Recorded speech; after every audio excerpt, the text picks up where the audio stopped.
to look at the new big thing in actual green activism, and that is called do no harm. You must have all heard about it. Don't consume too much. When you make a policy, think about its impacts, because there's so many impacts we don't think about now. So do no harm is one of the big new actionable trends that we need to take stock on. When you're going to make a climate authority, please understand, suddenly, magically, this is not going to be, Justice Saab, I want to speak to you, this will not, I know you mean very well, but it will not yield you the momentum that you want. The momentum will come and must come from the provinces. Making authority after authority, this is exactly, I would have made one. I was not a sleepy minister. That's all. Asad is smiling because I wouldn't let him sleep. And I'm sure they would have made one. Climate change can't afford to be a sleepy ministry anymore. It was created as that, as a kind of add-on, closed, created, then closed again, and then as an add-on.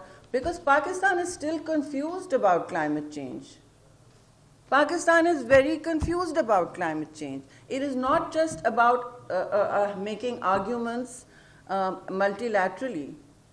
Those will stand their own pace and change of time. I mean, that's structural change. Multilaterally, it's not happening. Multilateralism is no longer rules-based, nor is it an order. You just have to put your social media or TV on for that.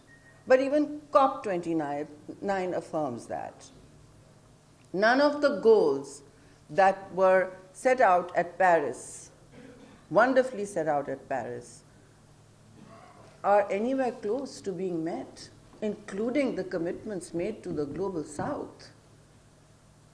They're nowhere close to being met. The 300 billion, as the secretary said, and as they said over there, there's no pathway to that. There's no transparency. There's no actual clarity on how these will be achieved.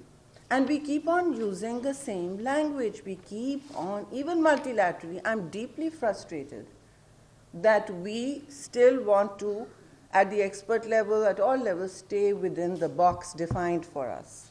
We did not get the loss and damage fund by staying in that box. We stayed outside of that. We spoke with respect and vigor, but we insisted on making it happen beyond the conference dates. Aisha knows this. So I don't want to get into all of that. But it was not by breaking rules. It was by speaking a little bit of truth to power. And that just doesn't get done. We still imagine that someone will tell us what to do. No, they're not telling you what to do. It's all passing you by. Please wake up, do a national stocktake. I spoke about internationally determined contributions. It will take 30 years. If they can ask you for NDCs, which they should, ask each other, what are your nationally determined contributions? You don't see it in the language in Pakistan. IDCs, no. If the UN tells us that this is a goal, we'll quickly grasp it and say, very good, and it'll enter everybody's speeches. It entered the Prime Minister's speech. It entered, he hosted a roundtable for it. But no one's talking about it. What is an internationally determined contribution? It is exactly the transparency, the modality, the mechanism you need, the Global South needs to ensure that all those commitments made on finance, public, private, blended, this is all jargon. These are all boxes that have been ticked. And out of that, 1/10 might come out. But you have a right to ask for internationally determined contributions for financing, just like we have NDCs. Very good mechanism, hardly works, but it has to be there for emissions and for other reductions that are committed by nations. They are not, they are not enforceable or binding. But what is the fear of voicing your own agenda? Please, Pakistan, voice your own agenda and you will be heard. We got loss and damage because we voiced our own agenda. Here we will wait for all the reports to come if and when. I'll now speak to the UN about this because here it's not going to happen. It doesn't enter your language until someone from the global north says, yes, we will do this. This is perhaps to your advantage. It is very sad that we don't want to go outside the box. We want to NCQGs ने आपको कहीं नहीं पहुंचाया. कहाँ हैं आपके NCQs? Where are they? 300 million? Billion? Where is it coming? The poor secretary will be grappling for this for years, and the one after her and the one after her. And we'll be having these conversations about where they are. I mean, you're doing everybody a favor, including the global north, by suggesting this. Perhaps we'll find out there is more money coming into the system. I've done a report with a group of G20 experts on climate finance. There is more money than we know in the system.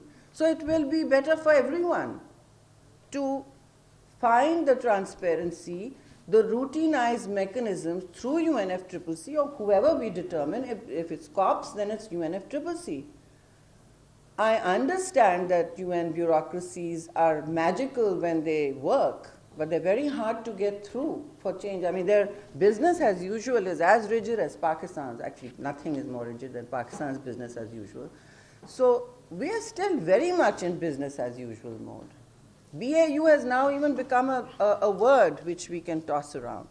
But climate multilateralism is 100% in business as usual mode. Anyone who tells you otherwise is departing from the numbers. And I don't want to say let's not invest in hope, because as I said, multilateralism is the only table where the global south actually gets heard, where friends from the global north actually speak out for you, where they set their own targets, and we have some outcomes that we clutch to our hearts as climate justice, as outcomes of climate justice. Now, Judge Saab aa gaye, Mansoor Ali Shah aa gaye, so I will not take too much time. I wish he was here because I have addressed the authority question to you, sir. I understand your deep frustration and a lot of climate thinkers now who are frustrated at the slow pace of climate responses. We're only responding. Perish the thought that we actually innovate and do things like show climate leadership. We do, but then we let it fall by the wayside. It has to be persistent, and our climate action is basically not rooted in the seat of this capital where all authorities are made, sir. And they all mostly look at our history. I didn't make it because it was going to become another white elephant, where the same people with the same technical capacity will be sitting, not innovators. That is the history of governments and how we work in Pakistan. And it will become another big drain, telling the ministry what to do and competing with them for influence. She can't say all this. I'm saying it. I would have said it then. I mean, this is why the CPEC authority has been filled. What did it do? And there is authority after authority being created. I mean, we're not in 1960 again. Yes, I understand the spirit behind it, a group of experts that would furnish the ministry with the level of institutional capacity needed. Perfect on paper. This is not how Pakistan works. And it won't. It will become a sinecure for 70 people who mostly, sorry to say, my experience tells me, even on committees, are self-serving. It won't be the intention you brought to the table and the moral purpose you brought to the table, or any of us sitting here. I know many friends wanted it, and I warned them then. I said, see what happens? You will not be in the authority, providing the capacity and the leadership, or people that necessarily the secretary wants will not be in the authority. You see what happens. Change my name to my husband's last name if it is not what I say. And that's my ultimate bet sacrifice.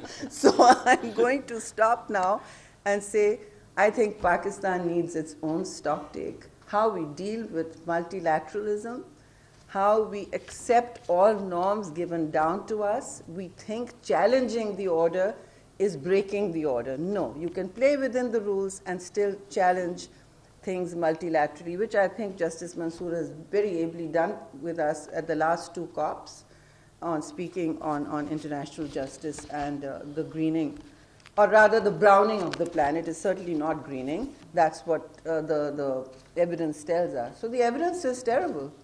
We are warming, sir, as I said to you there, we are not greening.